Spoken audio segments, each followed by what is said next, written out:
May I call upon Mr. Tanuj Bhatnagar to express his views, please. Thank you, Minister. Very warm good evening to all the participating members. I must appreciate your strength and endurance and your listening capabilities since you have been listening all the stuff since morning. But as a conclusive session, I'd like to put forth the future as RVOs perceive, as the frontline regulators, what RVOs perceive as the future would be. Certain seeds have been scattered, sown in the ground, which are likely to bear fruits in the future. It could take a few months, maybe a few years, but आगाज से अंजाम का एक judgment है. So you might be hearing some forward-looking statements from me. So kindly add the disclaimers yourself because I know you are good at it. Vishesh, could you run the PPT? Our approach is to have inclusions from all part of the society, and we are exploring and trying to include the various geographical locations into the valuation, education, training and practice for the purpose of large varieties of assets. So not only the asset classes are likely to be increasing, but our approach would be far more wider than what it is now. And for RV's perspective, we also foresee that there would be international valuations coming up to Indian values, particularly where Indian companies have investments on the shores outside India. So our advocacy, the advocacy done by the IBBI, the advocacy that RVOs are putting their effort into, has borne certain fruits. More and more government agencies, PSUs, regulating authorities, municipalities, registry offices, corporates, etc. have now wider acceptance of RVs than it was 5 years, and it's likely to increase. Not only that, RVs are being included in technical and financial matters more. So we foresee more intricate professional opportunities for RVs in the future.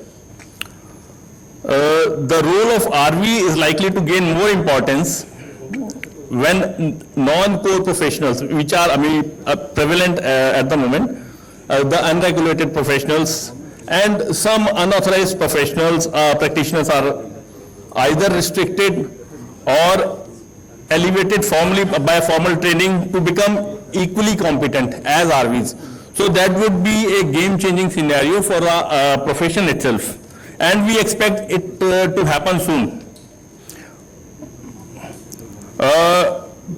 Profession likely to gain wider reach, to become more appealing and more welcoming to people from different social backgrounds, irrespective of their gender, age, race, creed, economic status, etc.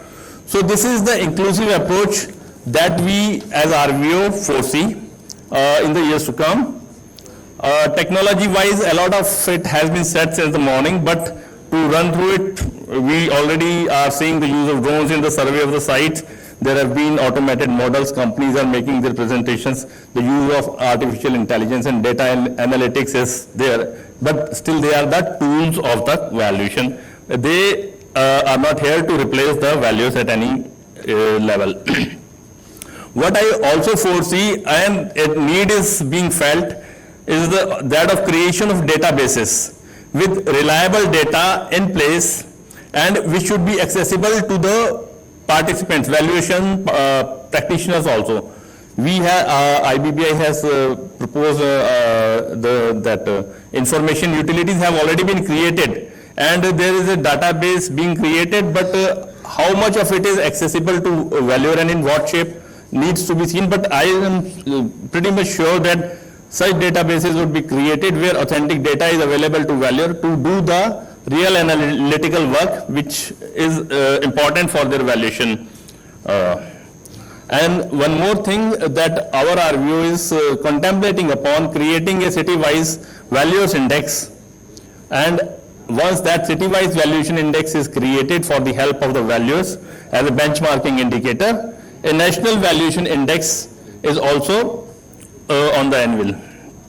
So this could be achieved with interlinking the live public databases with approved softwares by RVOs or some other technological mechanism, so that we have the access to authentic data. It does not remain a private thing. RVOs are already identifying, testing, approving, supporting the adoption of new technologies among the values. Today's session being